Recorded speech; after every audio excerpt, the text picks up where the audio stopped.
ابراہیم علیہ السلام ہمیشہ آزمائش میں کامیاب اترے. رب العالمین نے ارشاد فرمایا کسی بھی آزمائش میں ناکام نہیں ہوگا میرا بندہ. جب بھی ہم نے اس کو آزمایا, امتحان لیا, وہ 100% کامیاب رہا اور آزمائش کو آسانی کے ساتھ نبھایا. آزمائش آتی رہتی ہے, ہمارے اوپر بھی آزمائش آتی. جب بھی کوئی آزمائش آئے ہم گھبرائیں نہیں, ڈرے نہیں, جان کی, مال کی, صحت کی, تندرستی کی, بلکہ جس بندے کو جتنا آزماتا ہے نبی علیہ السلام فرماتے ہیں ان اشد الناس بلاء الانبیاء, سب سے زیادہ اللہ آزمائش کرتا ہے تو نبیوں کی کرتا ہے. ایک چیز یاد رکھیے گا, کبھی اس طرح سے اگر آپ نے 100 صلات کی پابندی کر رہے ہیں, دین کی پابندی کر رہے ہیں, زکوٰۃ اور خیرات صاحب پوری کر رہے ہیں, پھر بھی بلائیں اور آفتیں اللہ تعالیٰ نازل کریں تو سمجھ جائیں کہ میری آزمائش ہے, اس میں گھبرانا نہیں چاہیے. دعا کرو اللہ تعالیٰ ہم سب لوگوں کو ابراہیم علیہ السلام کی سیرت اور ان کے کردار کو اپنانے کی توفیق نصیب فرمائے. لیکن مشکل یہ ہے کہ ہم لوگ صرف ایک ہی چیز یاد رکھتے ہیں, بیٹے کی قربانی کرنے والا واقعہ, بس وہی ایک چیز سامنے رکھتے ہیں, باقی ان کی زندگی ہم کبھی سامنے نہیں رکھتے. ہمیں ان کے سیرت اور ان کی کردار پڑھنا چاہیے. اللہ تعالیٰ سے دعا کرو ہم سب کو عمل کی توفیق نصیب فرمائے. حی علی الفلاح.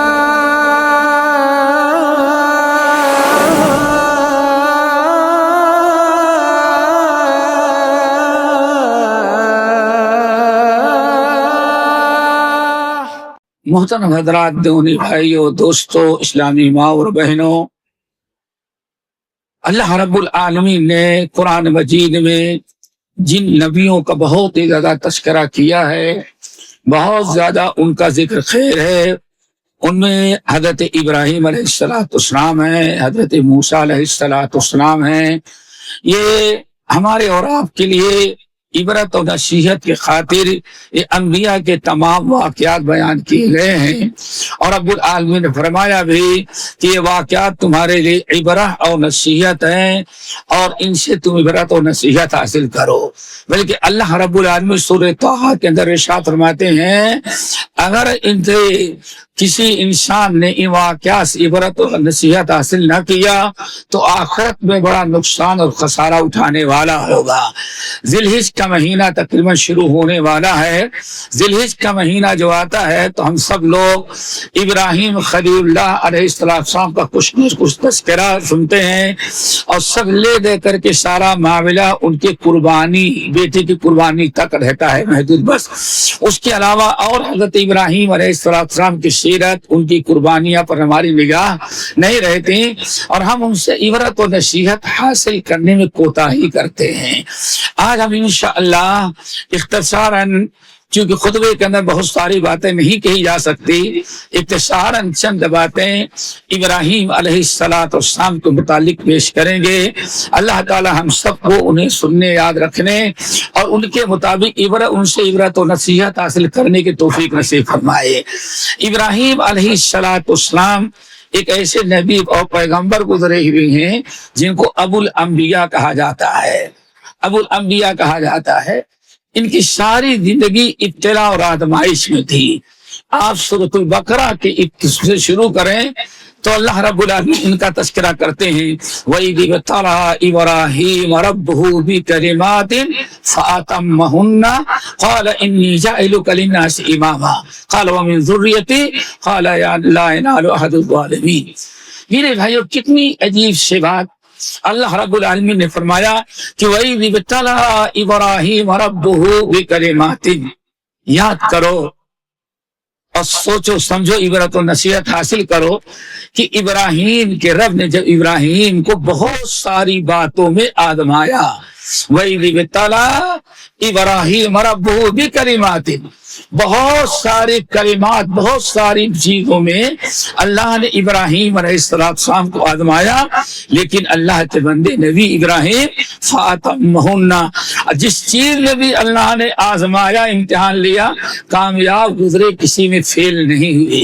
تمام اہل علم یا بہت سارے اہل علم کا خیال ہے کہ 40 نہایت خطرناک اور مشکل اعمال تھے, ایک دو نہیں, 40 سمجھے 40 ایسے مسائل اور ایسی چیزیں تھی جن کے ذریعے اللہ نے اپنے نبی ابراہیم کو آزمایا، لیکن ہر ایک آزمائش میں کامیاب اترے، کبھی فیل نہیں ہوئی۔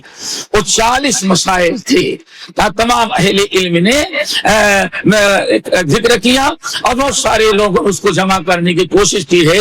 تو میرے بھائی سب سے پہلی چیز ہے کہ اس دنیا کے اندر بندوں پر آزمائش آتی ہے، کبھی مال کی، کبھی جان کی، کبھی صحت کی، کبھی تندرستی کی، کبھی کاروبار لین دین کی، کبھی اللہ تعالیٰ غیر قوم کو مسلط کر کے ہمارے ایمان کو آزماتے ہیں، ذاتی طور پر اور معاشی طور پر بھی۔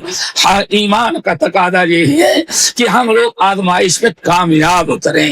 ابراہیم علیہ السلام ہمیشہ آزمائش میں کامیاب اترے۔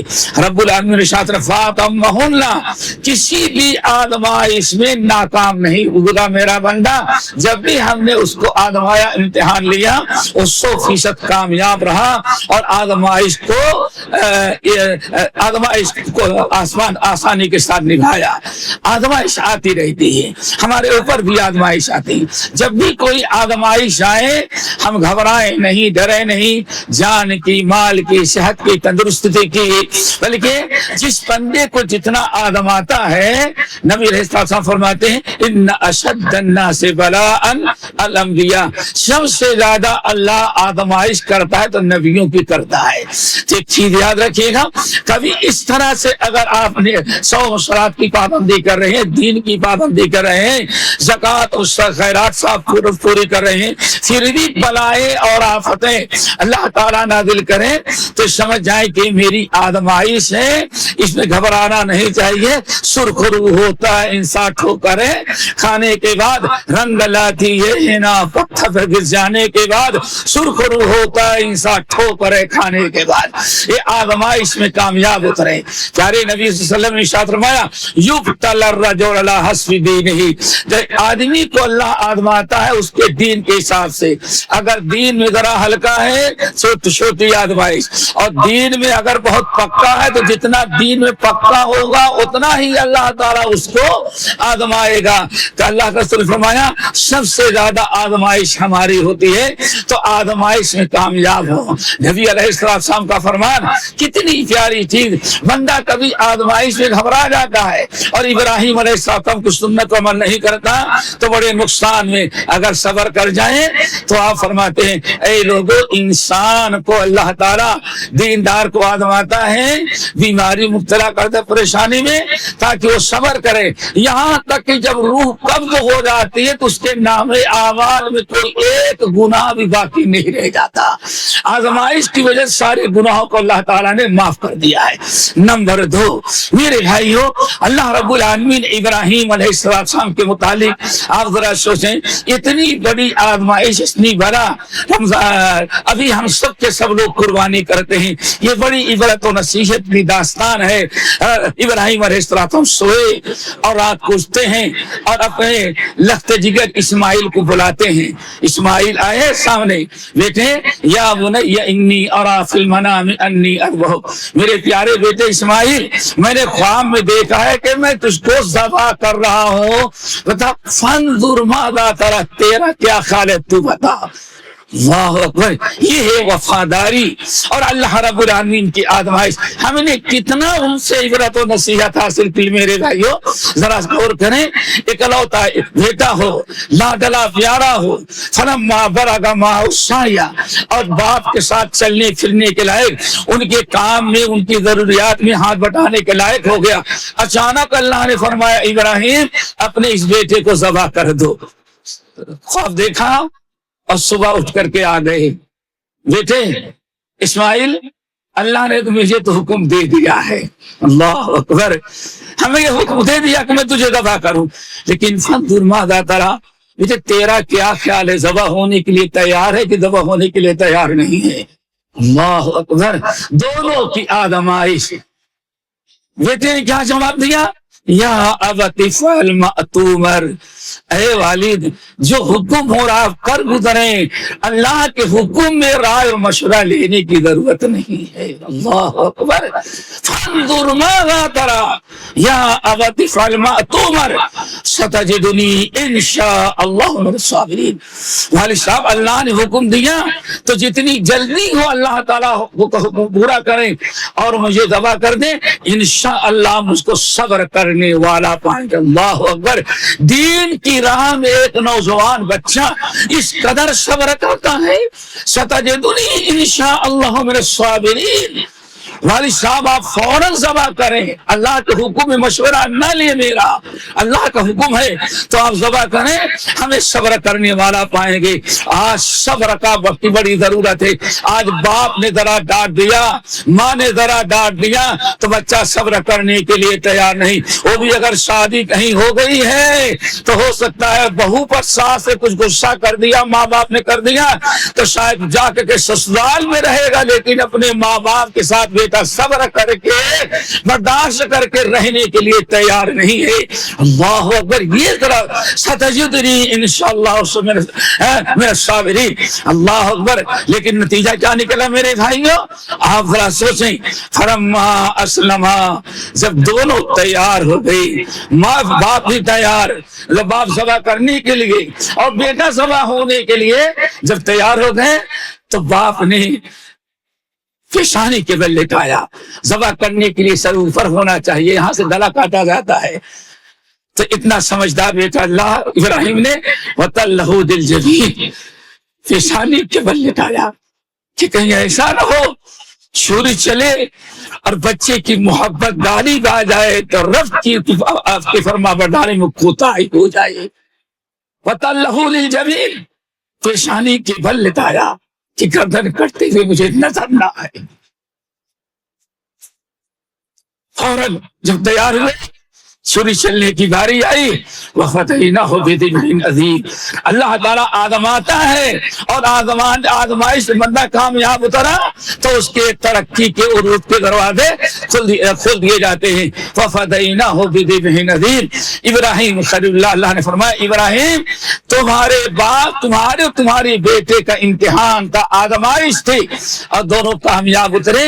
یہ دیکھیں ہم نے ایک دمبا بھیج دیا ہے، آپ اس کو قربانی کریں اور بیٹے کو آزاد چھوڑ۔ آپ ذرا سوچیں، ماں ایک بچہ ماں کا باپ کا کتنا وفادار اور باپ اور بیٹے اللہ کے کتنے وفادار۔ دعا کرو اللہ تعالی ہم سب کو ماں باپ کا ایسا ہی فرما بردار بنائے، صبر کرنے والا بنائے اور ماں باپ کا ویسے ہی فرما بردار بنائے کہ کتنی بھی مشکل کام ہو، کتنی بھی ہمارے ساتھ مشکلات پیش آئیں، لیکن اسماعیل کو سوچیں ذبح ہونے کے لیے تیار ہو گئے تو کیا میں اپنے ماں باپ کی خوشی رکھنے کے لیے تھوڑی سے اپنے نفس کو قربان نہیں کر سکتا؟ وہاں جان قربان دے رہا ہے اور میں اپنے نفس کو بھی قربان کرنے کے لیے تیار نہیں ماں باپ کے لیے۔ میرے بھائیوں ماں باپ کے وفادار بنو۔ ہمیں ایک بات یاد آئی، آپ لوگوں نے اویس کرنی کا نام سنا ہے نا؟ اویس کرنی کا نام سنا؟ اللہ اکبر۔ یمن کے رہنے والے غریب، ان کو اتنا اونچا مقام مرتبہ کیسے ملا میرے بھائیوں؟ حضرت عمر ابن الخطاب رضی اللہ تعالیٰ عنہ بیٹھے ہوئے اللہ کے رسول کی زبان مبارک سے سنا تھا کوئی یمن کا وفد آتا تو پوچھتے تمہارا نام کیا ہے، تمہارا نام کیا ہے؟ جب بھی وہاں کا وفد آتا اور فوج میں نام لکھانے کے لیے عمر ابن الخطاب کے پاس حاضر ہوتا کہ میں جہاد میں جاؤں گا میرا نام لکھیں، تو جہاد میں نام لکھنے کے بعد سب کا نام پوچھتے تمہارا نام کیا ہے، تمہارا نام کیا ہے، تمہارا نام کیا ہے؟ تمہارے اس میں کوئی اویس نہیں ہے؟ نہیں کوئی اویس نہیں۔ ایک مرتبہ آیا، دو مرتبہ آیا اور بہت سارے مرتبہ ایک بڑا وفد آیا اور کہیں جہاد میں جانا تھا تو ان لوگوں نے کہا کہ ہم یمن سے آئے ہیں۔ کہاں سے آئے؟ فلاں جگہ سے آئے۔ اچھا نام بتاؤ۔ اب نام بتانے لگے، میرا یہ نام، یہ نام ہے، یہ نام، یہ نام۔ آگے پہنچے نوجوان تمہارا نام کیا ہے؟ جی میرا نام اویس کرنی ہے۔ اللہ اکبر۔ میرا نام اویس کرنی ہے۔ تو اویس کرنی ہو؟ فلاں قبیلے سے ہو؟ ہاں فلاں قبیلے سے ہو۔ عمر بن الخطاب کا دل باغ باغ ہو گیا اور کہا وہی ہو؟ ماں کو گھر میں چھوڑ کے آئے ہو؟ کہا ہاں ماں کو گھر میں چھوڑ کر کے آیا ہوں۔ کہا ایسا کرو میرے حق میں اللہ تعالیٰ سے مغفرت کی دعا کر دو۔ عمر بن الخطاب جن کو چلتے پھرتے دنیا ہی میں جنت کی بشارت سنائی گئی، اعلان کر رہے ہیں میں جنت میں جاؤں گا، ہمارے ساتھ دونوں ہمارے ساتھی ابوبکر عمر جنت میں جائیں گے۔ عمر ابن الخطاب رو پڑے اور کہتے فوراً ذرا میرے حق میں دعا مغفرت کی دعا کر دو۔ کہا کیوں؟ کیا پیارے نبی نے ارشاد فرمایا کہ وہ ویس کرنی آئے گا تو اس سے تم سب سے پہلے دعائیں مغفرت کروا لینا۔ اب سوال ہے ویس کرنی ایک غریب یتیم بچہ جو باپ مر گیا ہو، یتیم بچہ ہے، ماں کی پرورش کرنا ہو، اتنا اونچا مقام ویس کرنی کو کیسے حاصل ہو گیا؟ تو تین چیزیں کہا کہ عمر بن الخطاب نے پوچھا کہ تمہارا یہی نام ہے؟ یہ نام ہے۔ اچھا تم اپنے پیچھے ماں کو چھوڑ کر کے آئے ہو؟ ہاں ماں کو چھوڑ کر کے آیا ہوں۔ تمہارے بدن پر سفید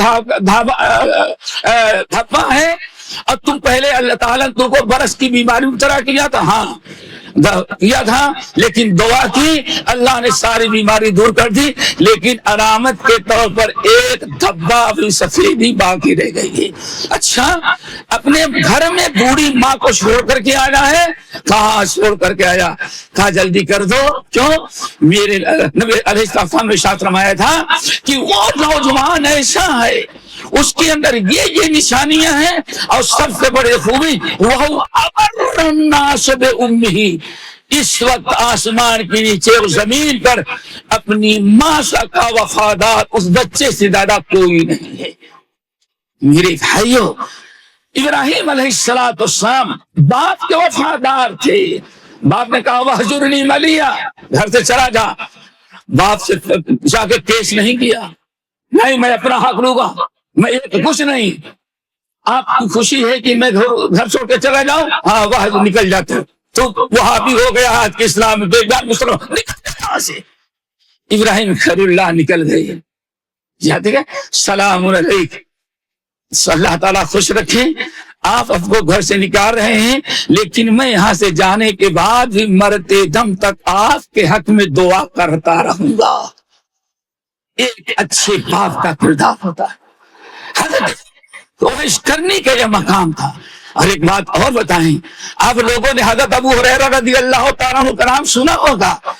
ابو ہریرہ رضی اللہ تعالیٰ عنہ اتنا اونچا مقام و مرتبہ جو حاصل کیے، وہ دو چیزیں تھی، ایک تو علم تھا اور دوسری ماں کی وفاداری اور ماں کی فرما برداری تھی۔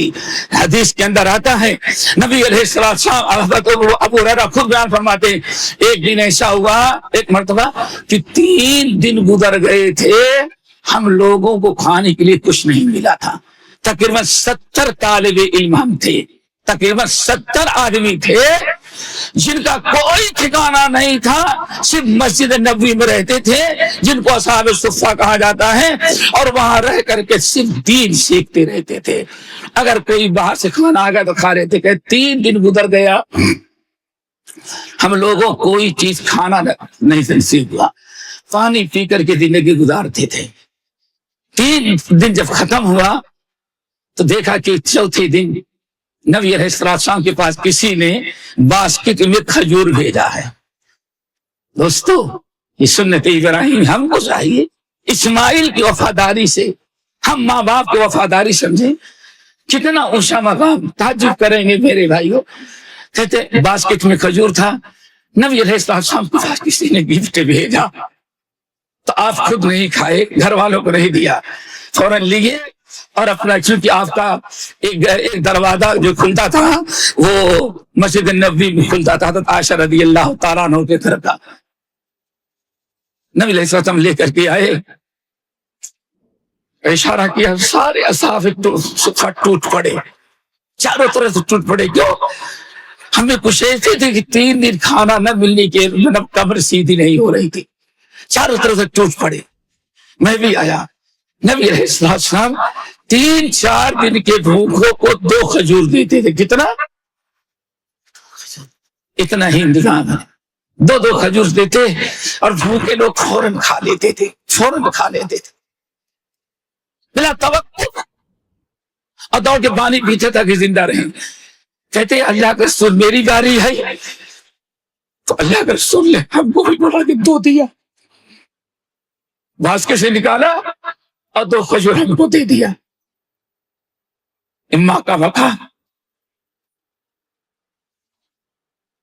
جب آپ نے 2 کھجور دیا تم نے دیکھا اللہ رسول دیکھ تو نہیں رہے ہیں، جیسے نظر سے اوجھل ہوئے، ایک تو کھایا، دوسرا جیب میں چھپا لیا، میں نے کپڑے میں چھپا لیا، میں نے دونوں نہیں کھایا۔ میں سمجھ رہا تھا کہ میں نے کھجور چھپایا، اللہ کے علاوہ کوئی نہیں جانتا۔ سارے ساتھی نے 2 کھجور کھا لیے، دونوں کھجور، لیکن میں نہیں کھایا۔ ایک کھایا اور ایک کھجور میں نے چھپا رکھا ہے۔ میں سمجھ رہا تھا کوئی ساتھی نہیں دیکھ رہا ہے، بس اللہ دیکھ رہے ہیں، لیکن پیارے نبی نے دیکھ لیا کہ ایک کھجور کھایا اور دوسرا کھجور یہ جیب میں یا کپڑے میں گھسا رہا ہے۔ فوراً پوچھا ابو ہریرہ تو نے کیوں ایسے کیا، دوسرا کھجور کیوں چھپا لیا؟ کہتے ہیں اب اللہ کے رسول دیکھ چکے تھے، اللہ کے رسول سے چھپانا اب بہت مشکل تھا۔ کیوں؟ اگر اللہ کے رسول پوچھ رہے ہیں میں جواب نہ دے گا ہاں میں نے چھپانا ہے، تو اوپر والا بدر یہ وہی اگر بتا دے گا تو میری بڑی فضیلتی ہوگی۔ لیکن یا رسول اللہ 3 دن سے میں آپ کے یہاں آتا تھا، میں تو بھوکا تھا، گھر جاتا تو ماں بوڑھی ماں کو چھوڑ کے آیا ہوں، ماں کو بھی کچھ کھانا نہیں ملا ہے، تو میں نے ایک کھجور خود کھایا اور پانی پی لوں گا، اور دوسرا کھجور یہاں سے چک جا کر کے اپنی بوڑھی ماں کو کھلا کے پانی پلاؤں گا تاکہ میری ماں بھی زندہ رہ جائے۔ اللہ اکبر! ذرا سوچیں، انسان کے بھوک کے مارے اتنی پریشانی ہو رہی ہے، لیکن ابھی بھی ایسے موقع پر اپنے ماں کو نظر انداز نہیں کر رہا۔ اللہ رسول کے آنکھوں میں آنسو آ گئے، ہمیں تمہاری ماں بھی بھوکی ہے؟ ہاں یا رسول اللہ، آپ ہمیں ابو ہریرہ جو کھجور تم نے جیب میں چھپایا اس کو بھی کھا لو اور 2 کھجور اور لے لو، لے جا کر کے اپنی ماں کو دے دو۔ میرے بھائیو، ضرورت اس بات کی ہے ہم یہ ابراہیم علیہ السلام کے ان واقعات سے عبرت اور نصیحت حاصل کریں۔ آگے ذرا دیکھو، ابراہیم علیہ السلام کے بارے میں اللہ نے ارشاد فرمایا ان ابراہیم کان امتن قانتا للہ حنیفا وما کان من المشرکین۔ اے لوگو، ابراہیم کی سنت اپناؤ، ان کا کردار اپناؤ، اور انہی کے کردار اپنانے میں تمہارا دین و اسلام باقی کیوں؟ ان اتبع ملت ابراہیم حنیفا۔ اللہ نے قرآن پاک میں کہیں اتباع کہا، کہیں اتبعو کہا، مختلف انداز میں فرمایا کہ اے اس امت کے لوگوں ابراہیم علیہ السلام اتباع کرو۔ اتباع میرے بھائیوں صرف قربانی کے اندر نہیں ہے بلکہ اتباع ان کی سیرت کے اندر ہے۔ اللہ نے فرمایا ما کان ابراہیم، اللہ نے ارشاد فرمایا ان ابراہیم کان امتا واحدہ۔ ابراہیم کے بارے میں، ابراہیم ہمارا ایک امت تھا، پوری ایک امت تھا۔ امت کس کو کہتے ہیں دوستو؟ پوری ایک امت تھا ہمارا نبی ابراہیم۔ ان ابراہیم کان امتا، ایک امت تھے۔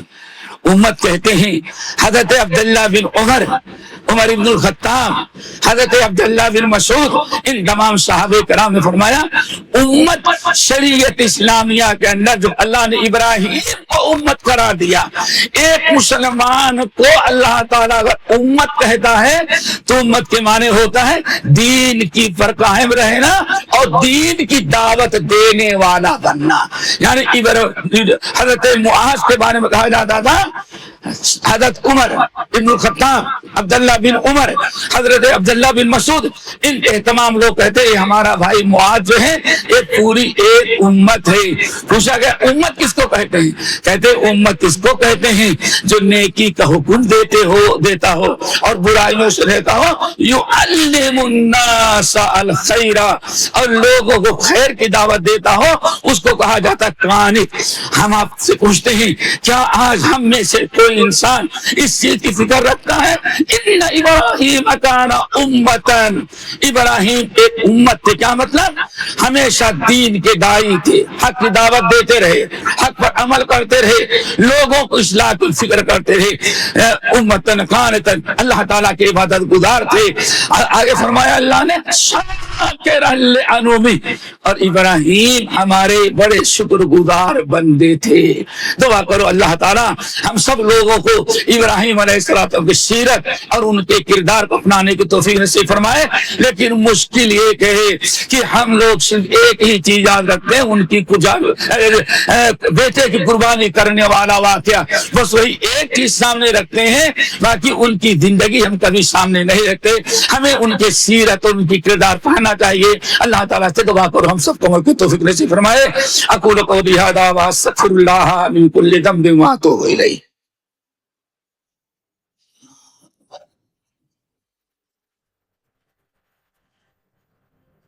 الحمد للہ رب العالمین والصلاة والسلام علی سید الاولین والآخرین۔ میرے بھائیوں، ابراہیم علیہ السلام کی داستان اور واقعات جہاں قرآن میں اتنی خوبیاں بیان کی گئی ہیں، ایک دو خطبے میں نہیں ہو سکتی، ہم نے چند باتیں بیان کی۔ اب آگے ذرا سنیں، اسی سورۃ النحل کے اندر، سورۃ النحل کا آخری رکوع کم سے کم یہاں سے جانے کے بعد انشاءاللہ ہم تمام ساتھی قرآن کا کھولیں گے اور قرآن کی ترجمہ اور تفسیر ضرور پڑھیں گے۔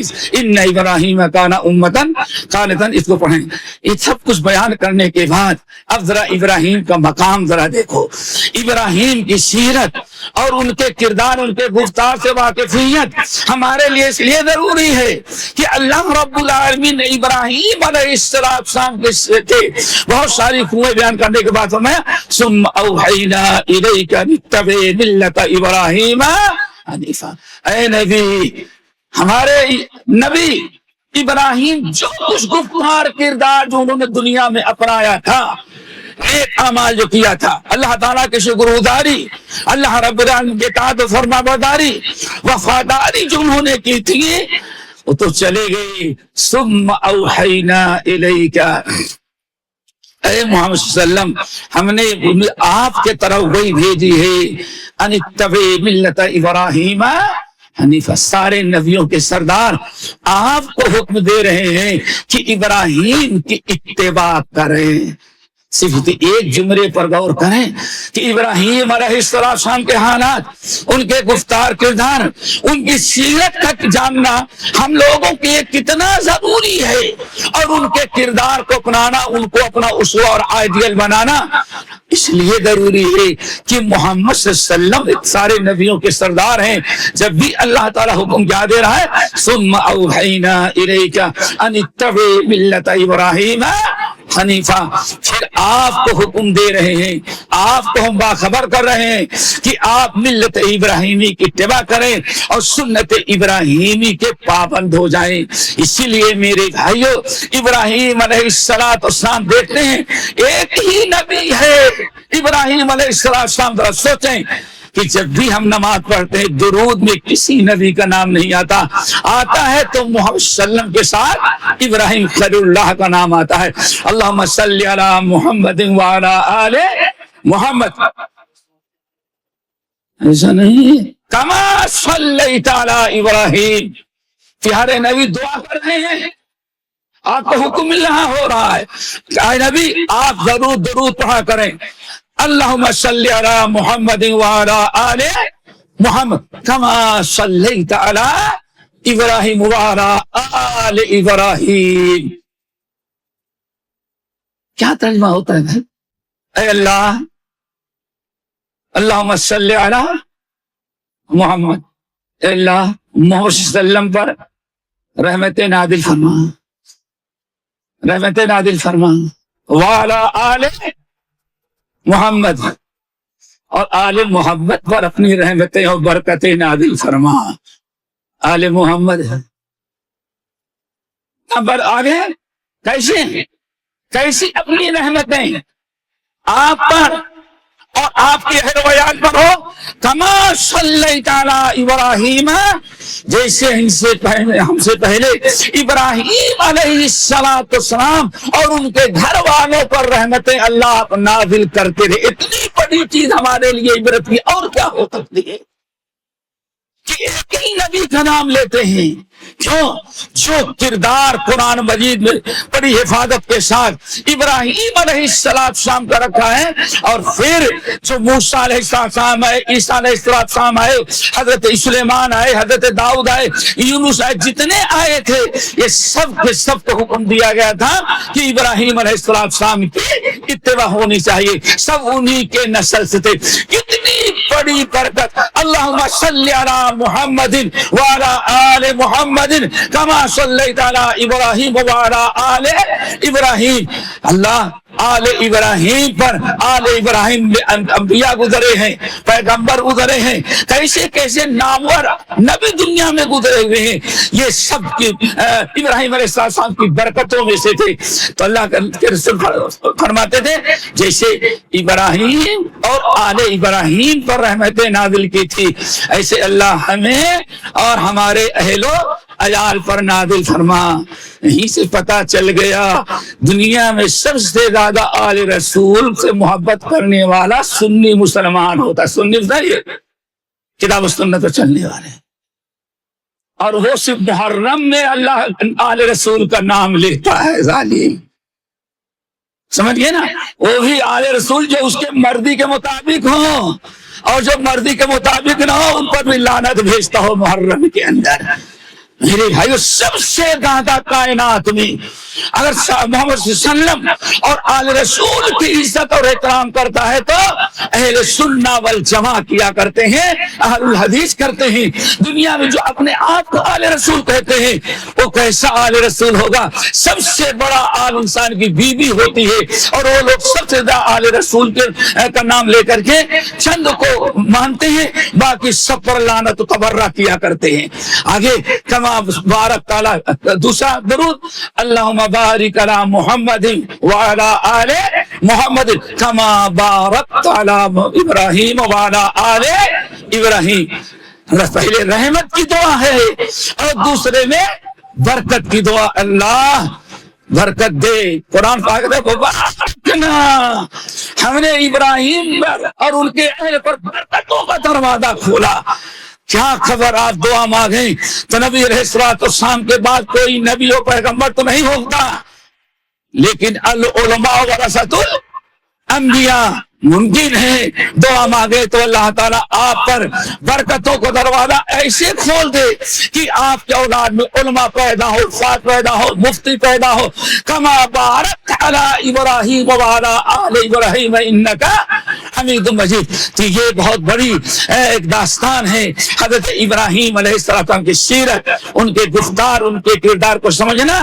اور پہلے پارے سے لے کر کے آپ دیکھیں گے آخر تک سب سے زیادہ کا تذکرہ ملے گا تو حضرت ابراہیم علیہ السلام کا. یا کم سے کم میں نے جو کہا کہ جانے کے بعد سورۃ النحل کا آخری رکوع آپ پڑھیں، ضرور آخری رکوع پڑھیں، اور تفسیر ابن کثیر کا اور دیگر تفسیروں کو مطالعہ کریں گے تو بہت ساری چیزیں مل جائیں گی. اور اگر مزید دیکھنا ہو تو وَإِذِ ابْتَلَىٰ إِبْرَاهِيمَ رَبُّهُ بِكَلِمَاتٍ فَأَتَمَّهُنَّ قَالَ إِنِّي جَاعِلُكَ لِلنَّاسِ إِمَامًا. تو اگر اللہ تعالی ہم سب کو عمل کی توفیق نصیب فرمائے. رب العالمین ہم کو سب سے پہلے تو محمد صلی اللہ علیہ وسلم کی سیرت، اور اس کے بعد نبیوں کی، خاص طور سے محمد صلی اللہ علیہ وسلم کے جو جد اعلیٰ جن کو کہا جائے حضرت ابراہیم علیہ السلام، جن کی اتباع کا، جن کی ابتدا کا، جن کے اسوہ کو قرآن مجید کا فرمایا اے لوگو ابراہیم کی زندگی میں تمہیں اسوہ ہے، ایک سیمپل، ایک نمونہ ہے تمہارے لیے، اور قیامت تک آنے والے جو ایمان لائے ان کے لیے ایک آئیڈیل ہیں، اللہ اکبر. ہم صرف سیرت نبی پڑھتے ہیں میرے بھائی. سیرت نبی پڑھنا بہت اچھا ہے, لیکن سیرت النبی کے ساتھ سیرت ابراہیم خلیل اللہ بھی پڑھیں. اللہ تعالیٰ سے دعا کرو اللہ تعالیٰ ہم سب کو عمل کی توفیق نصیب فرمائے, اور ہم سب کو اسوہ ابراہیمی اسوہ محمد صلی اللہ علیہ وسلم کے ساتھ ساتھ اسوہ ابراہیمی کی بھی جانکاری, اس کا مطالعہ, اس کے پڑھنے اور اس پر عمل کرنے کی توفیق نصیب فرمائے. اور اللہ رب العالمین بیان فرمائے ان انبیاء ہیں فبہداہم مقتدی, جن کی بھی سیرت پڑھو گے تمہارے لیے ہدایت کا راستہ کھلتا جائے گا. اللہ رب العالمین ہم جو بیمار ہو شفا کلی عطا فرما, جو پریشان حال ان کی پریشانی کو دور کر دے, جو بھولے بھٹکے ہوں اللہ تعالیٰ ان کو ہدایت پر لگا دے. دوستو فتنوں سے بچو, فتنوں سے بچو. ابراہیم علیہ السلام کہ اس کو اپنائیں گے تو ممکن ہے اللہ تعالیٰ ہر قسم کے فتنے سے اللہ تعالیٰ کو محفوظ رکھے. الہ العالمین ہم نے سے ہر اولاد کو, ماں باپ کو اپنی اولاد کی تربیت کی توفیق نصیب فرما, اور ہم اولاد کو ماں باپ کو وفادار فرما بردار, شادی کے پہلے بھی شادی کے بعد بھی. اللہ اکبر کتنی خیرت برکت کی چیز ہے. دوستو اللہ کے رسول نے ارشاد فرمایا کہ ایک صحابی دوڑے ہوئے آئے, کہنے لگے یا رسول اللہ ذرا بتائیں, مسند احمد بن حنبل, ابن حبان اور یہ صحیح ابن خزیمہ کی روایت ہے, اللہ تعالیٰ سے دعا کرو ہم سب کو نصیب فرمائے. نبی علیہ السلام بیٹھے ہوئے ہیں, آئے یا رسول اللہ ارأیت ان شہدت لا الہ الا اللہ وانک رسول اللہ وصلیت الصلاوات الخمس وادیت زکاۃ مالی وصمت رمضان وقمت فممن انا. یا رسول اللہ ذرا بتائیں, الحمدللہ میں اللہ پر ایمان رکھتا ہوں, آپ اللہ کا رسول آپ پر ایمان رکھتا ہوں, 5 وقت کی نماز تک پڑھتا ہوں, کبھی چھوڑتا نہیں, اللہ مال دیتا ہے تو زکوٰۃ بھی دیتے ہیں, رمضان آتا ہے تو روزہ بھی رکھتے ہیں, اور تراویح کی نماز بھی پڑھتے ہیں, یہ سارے اعمال کرتے ہیں. فممن انا, اگر میں یہی اعمال کرتا رہا تو مرنے کے بعد میں قیامت کے دن میں کن کے ساتھ رہوں گا. پیارے نبی نے سننے کے بعد فرمایا اگر تم سچے ہو اور یہ سارے اعمال کی پابندی کرتے ہو فانت مع النبیین والصدیقین والشہداء والصالحین, اگر یہ اعمال کر رہے ان کی پابندی کرتے ہو تو قیامت کے دن تم نبیوں کے ساتھ رہو گے, صدیقین کے ساتھ رہو گے, شہداء کے ساتھ رہو گے, صالحین کے ساتھ رہو گے. تمہارا تو مقام ہی کچھ اور ہو جائے گا. بندہ بہت خوش ہوا. صحابی کہتے ہیں اٹھا جا رہا تھا, کچھ دور گیا تھا, اتنے میں اللہ رسول فرمایا ذرا اس کو پھر بلا کر کے لاؤ. صاحب دوڑے ہوئے گئے, میاں چلو اللہ رسول دوبارہ تم کو بلا رہے ہیں, آجا اشارہ. اللہ رسول پوچھا ہاں تم نے کیا سوال کیا, کیا سوال کیا؟ اللہ اس نے کہا یا رسول اللہ میں نے آپ سے سوال کیا ارأیت ان شہدت لا الہ الا اللہ وانک رسول اللہ وصلیت الصلاوات الخمس وادیت زکاۃ مالی وصمت رمضان وقمت فممن انا, یہ اعمال کریں گے تو ہم کن کے ساتھ رہیں گے؟ آج پر میں نے کیا جواب دیا؟ آپ نے تو جواب دے کے دل خوش کر دیا. کیا جواب دیا؟ آپ نے فرمایا اگر یہ اعمال کرتے رہے تو مرنے کے بعد قیامت نبیوں کے ساتھ, صدیقین کے ساتھ, شہداء کے ساتھ, صالحین کے ساتھ جنت میں رہے گا. ورنہ سب اسبعی, اور آپ نے ایسے دونوں انگلیوں کو ملایا, کہا دیکھو جیسے دونوں انگلیاں ملی ہیں ایسے ہی تم نبیوں کے ساتھ, صدیقین کے ساتھ, شہیدوں کے ساتھ جنت میں ایسے مل کر کے رہو گے. اور بڑا خوش ہو گیا. اب تو باقاعدہ اشارہ کر دیا کہاں ایسے چپک کے رہو گے تم. لیکن پھر آپ نے فرمایا ما لم تعق والدی, یہ ساری نیکیاں کرنے کے بعد جنت میں جائے گا اور نبیوں کے ساتھ ایسے رہے گا, لیکن شرط ہے ایک زندگی میں تو نے ماں باپ کا دل نہ دکھایا ہو. اگر تو نے ماں باپ کا دل دکھایا ہے, ماں باپ کو تنگ کیا ہے, تو تیرے کوئی نیکی تجھے اللہ کے عذاب سے نہیں بچا سکتی, جہنم سے تو نہیں بچ سکتا. تو میرے بھائی اتنی بڑی وفاداری حضرت اسماعیل علیہ السلام کی. باپ کہتا ہے کہ ذبح کرنے کا حکم ہے. بیٹا کہتا ہے والد صاحب رائنا لی افعل ما تؤمر، رب العالمین نے جو حکم دیا آپ کر دیں. ستجدنی انشاءاللہ من الصابرین، انشاءاللہ آپ ان کو صبر کرنے والا پائیں گے. یہ واقعات ہیں جس سے ہم سب کو عبرت و نصیحت حاصل کرنی چاہیے.